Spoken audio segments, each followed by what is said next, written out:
Have you ever wondered how truth can rise above doubts of birth and status, and what wisdom this might bring into your own life?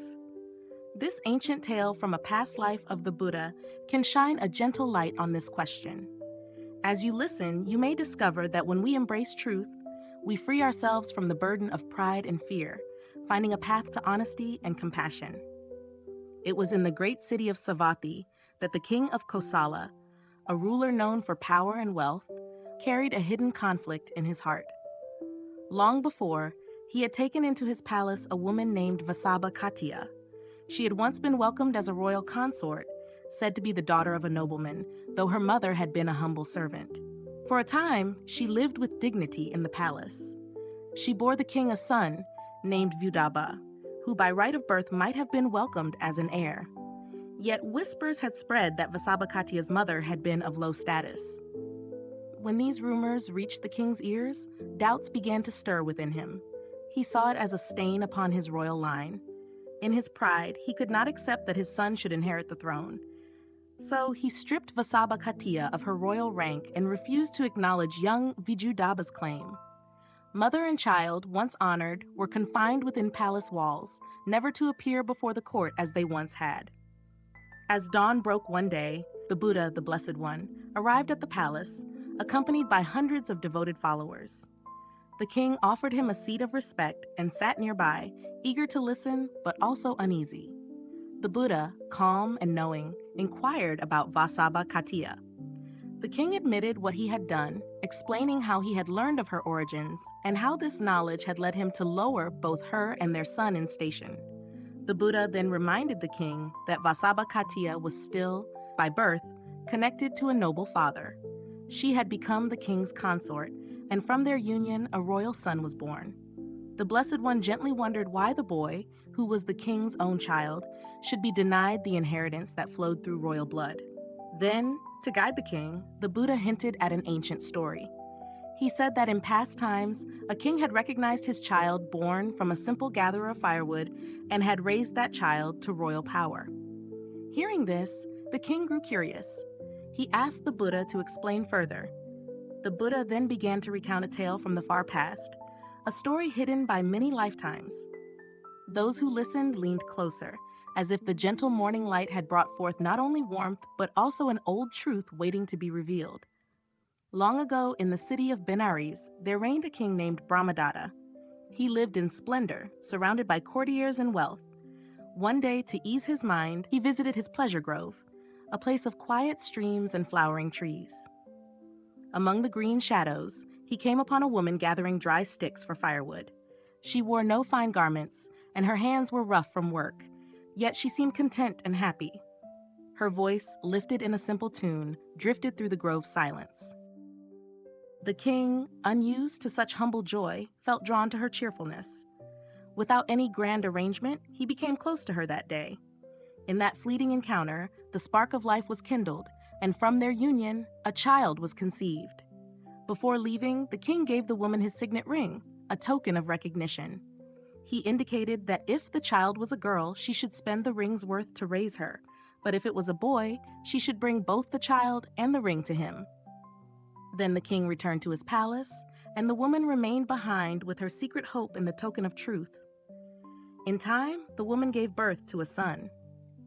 As the boy grew strong and playful, he roamed among the other children of the neighborhood. Yet these children teased him for having no recognized father. Confused and upset, the child asked his mother about his father. She told him that he was the son of the mighty king of Benares, and that she held the signet ring as proof of this truth. The boy, curious and brave, asked why she did not take him to the king so that he might be acknowledged. Realizing the time had come, the mother took her child to the palace gates. Guards looked at them with suspicion, for the pair wore no fine clothes or royal marks. But when the mother mentioned the king's signet ring, the guards made their inquiry known, and mother and son were allowed to stand before the throne. The king saw them and recognized the woman from the grove. Yet, now, in front of courtiers and attendants, pride and fear filled his heart. He hesitated to accept this humble-born boy as his son. Although he had given his ring and spoken his promise, the king did not want to appear foolish or weak. With uncertain eyes, he denied that the child was his. He also denied the ring's authenticity. Facing this rejection, the mother did not argue. She called upon truth itself to judge between them. With quiet resolve, she lifted her son and spoke with clarity. "If I speak falsely, let this child fall to the ground and perish. But if I speak the truth, let truth itself sustain him." With that thought, she released the child into the air, placing complete faith in honesty and virtue. What followed astonished everyone present. Instead of falling, the boy remained seated in midair, as if cradled by invisible arms. Those who looked on were amazed, seeing proof that truth was mightier than any pretense. This was a miracle born not of wealth or power, but of pure honesty. Now the king's pride melted away.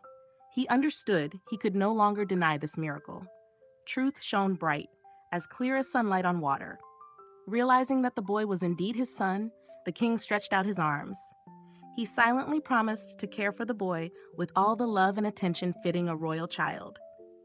He beckoned his son to come to him, and among the many arms extended, it was into the king's embrace alone that the child descended. With this acceptance, the boy, who was in fact a bodhisattva, a being destined to become the Buddha in a future life, was declared the rightful heir. His mother was raised to the position of queen consort. In due time, when the king passed away, the boy, now known as King Katavahana, ruled justly and kindly. Under his guidance, the realm flourished as if nourished by the very truth that had revealed his royal birth. Years turned into centuries, and the memory of this event passed into the stream of stories. Yet its meaning endured. Truth, like a lotus rising from muddy waters, can lift a person above doubt and mistrust. One might recall a few wise sayings that grew from this tale. Some would say that those who honor truth cannot be held down by fear. Others would reflect that when a ruler respects honesty over status, all beings find peace in his domain. Still others believe that truth always finds a way, no matter what falsehoods try to hide it. When the Buddha finished telling the story, the king of Kosala understood its message. The ancient king of Benares, after seeing the truth proven before him, had accepted a child born from a humble mother. Realizing this, the king of Kosala saw that his own son, Vijudaba, child of Vasabhakatiya, deserved recognition. Rejecting the boy would mean rejecting truth itself. The Buddha's teaching showed that worth does not depend on high birth alone, but on honesty and justice. So, the king restored Vasabhakatiya's status and welcomed Vijudaba as his heir. The Buddha then revealed that these events, both ancient and modern, were linked. In past lives, the king and his wife in that old story had been the Buddha's own parents. The child who floated in midair was the Buddha himself. This showed that truth and morality span lifetimes. By embracing truth, one rises above pride, softening the heart and calming the mind. And so, as you consider how truth can rise beyond all doubts of birth and station, remember that the honest path you choose in your own life can bring you closer to wisdom and peace, fulfilling that first quiet question about how truth might guide you, and lifting your heart like a lotus emerging from still waters.